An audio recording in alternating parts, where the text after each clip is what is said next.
Bienvenue au Buzz Auto du Journal Accès. Je suis Simon Cordeau, journaliste, et j'ai le plaisir d'avoir avec moi Benoît Charette, journaliste automobile et rédacteur en chef de l'Annuel de l'Auto. Comment ça va, Benoît? Ça va bien, Simon, merci. Donc, tu as fait le tour des Laurentides pour rencontrer des concessionnaires, Oui. d'autres gens de l'industrie automobile. Tu es allé chez Albi Volvo. Ce qu'on tient de Volvo, c'est que c'est une des compagnies qui a pris des mesures assez agressives en termes d'électrification des transports. En fait, on visait au début 2030 comme étant l'année ultime où il y aurait plus de véhicules à essence. Là, on le sait, l'industrie mondiale a un peu ralenti à ce chapitre-là. On vise quand même 80 en 2030, ce qui est très beau. On a eu l'occasion d'essayer le EX30, qui est le plus petit, le plus rapide et le plus puissant des modèles Volvo sur le marché en ce moment, qui se vend bien. Ce qu'on nous disait, c'est qu'on a pratiquement tout vendu. La chose, c'est qu'il est fabriqué en Chine. Là, il va y avoir un délai au niveau de la livraison parce qu'on a transféré la production des modèles Volvo à Gand, en Belgique. Parce que les tarifs aussi. Là. Les tarifs de 100 évidemment, ça a un petit peu plombé le prix du véhicule, fait qu'on va aller les fabriquer ailleurs. Mais tout ce qu'on a commandé à date est pratiquement déjà vendu, donc ça fait foi de l'engouement qui est encore là au niveau des Québécois pour les véhicules, et Volvo fait partie de ces gens-là. Tu es aussi passé chez Rive-Nord Chrysler. Rive-Nord Chrysler, bon, l'avenir de Chrysler pour le moment est devant une espèce de nuage. On le sait qu'il y a des modèles qui s'en viennent. On a parlé du Wagoneer S, qui va être un modèle à 600 chevaux que les enthousiastes m'attendent. Modèle qui va se vendre quand même 91 000 $. C'est pas pour toutes les bourses. Non. Il y a le Charger, on en parle depuis longtemps. C'est censé s'en venir cette année. Il va avoir finalement un modèle essence et un modèle électrique. On devait avoir uniquement un électrique au début. Lui aussi commence quand même à un prix plus raisonnable, à 57 000 $. On attend également le fameux Ram Revolution, le REV, qui va être un pick-up électrique à l'image des modèles Chevrolet et Ford qui ont déjà leur propre pick-up électrique. On n'a pas encore de date là-dessus. C'est supposé être quelque part en 2025. Puis comment s'est passée ta visite chez Kia?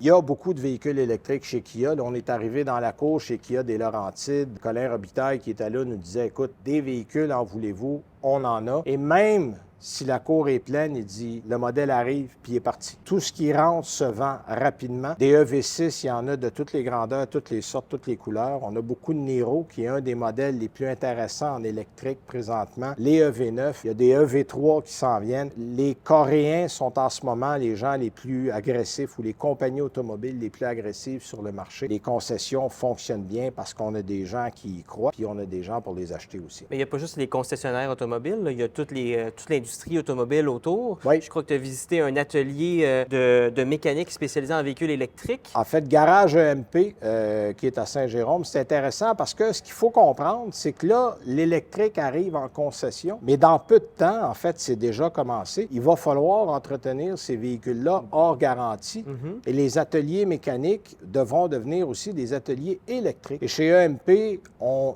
investit beaucoup en formation. On a mis 75 000 $ d'argent des propriétaires, Pascal et Geneviève, pour former des spécialistes. Il y a 3 jours semaine qui sont consacrés à la formation. C'est vraiment un exemple à citer parce qu'il y a très peu d'ateliers qui font ça. Mais eux font de la formation parce qu'ils y croient. Et honnêtement, il y a trop peu de gens comme eux. Mais la survie va passer par là parce qu'il faut réapprendre, dans bien des cas, à travailler avec des véhicules électriques. Eux autres le font très bien. Ça, c'est des nouvelles technologies, c'est des nouveaux systèmes à Travailler apprendre. avec des batteries, travailler avec de la formation au niveau, bon, il y a des lubrifiants dans des véhicules électriques. Il y a beaucoup de travail à faire au niveau des suspensions, des pneus à cause du poids du véhicule. Donc, il y a plein de choses à réapprendre. Et il y a de la formation qui se donne à travers NAPA, à travers des places comme l'atelier branché. Ces gens-là ont été à ces endroits-là et sont à jour au niveau de la formation. Mais tu me disais que même pour quelque chose de banal comme changer un pare-brise, là, c'est plus une mince affaire maintenant? Absolument. En fait, des gens qui n'ont pas changé un pare-brise sur leur véhicule depuis 15-20 ans vont trouver que ça a beaucoup changé. Moi, j'ai eu beaucoup de courriels de gens qui me disaient « Comment ça fait que ça m'a coûté si cher pour changer un pare-brise? » L'électronique, aujourd'hui, est intégrée partout dans un véhicule.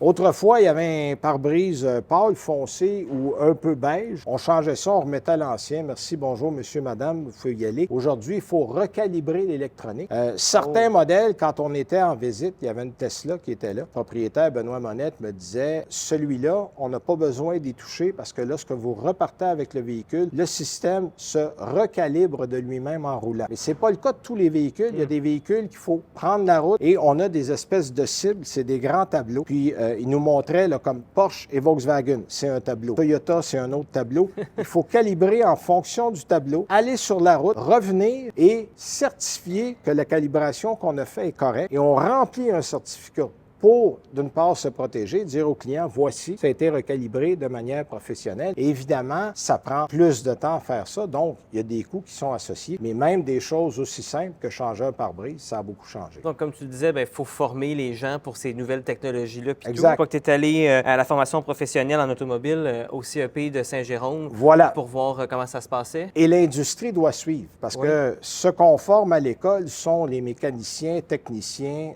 électrodynamiciens de demain. Et lorsqu'on a commencé, qu'on veut faire de plus en plus, c'est des stages en industrie. Parce que la formation, c'est une chose, mais ça bouge tellement vite dans le monde de l'automobile, dans le monde de la mécanique et de l'électrique, que d'envoyer des jeunes, d'une part, dans l'industrie, ça les met à jour dans la formation, mais c'est aussi un grand facteur de motivation. Parce que là, ils voient de leurs yeux comment ça fonctionne. On a même ouvert un département électrique du côté de Saint-Jérôme, parce que là, évidemment, c'est là que la formation doit se faire. Et on est très encouragé par le fait que l'industrie commence tranquillement à s'ouvrir à la formation. Parce que trop souvent, on va former les employés en concession et les autres sont un peu laissés de côté. Veut pas, il y a beaucoup plus d'ateliers mécaniques indépendants et de bannières que de concessionnaires. Donc, il faudra que ces gens-là suivent. Et c'est ça qu'on essaye de faire. En fait, c'est Sylvie Fortin qui nous parlait là-bas et qui nous a expliqué qu'on veut de plus en plus faire un avec l'industrie pour les jeunes, pour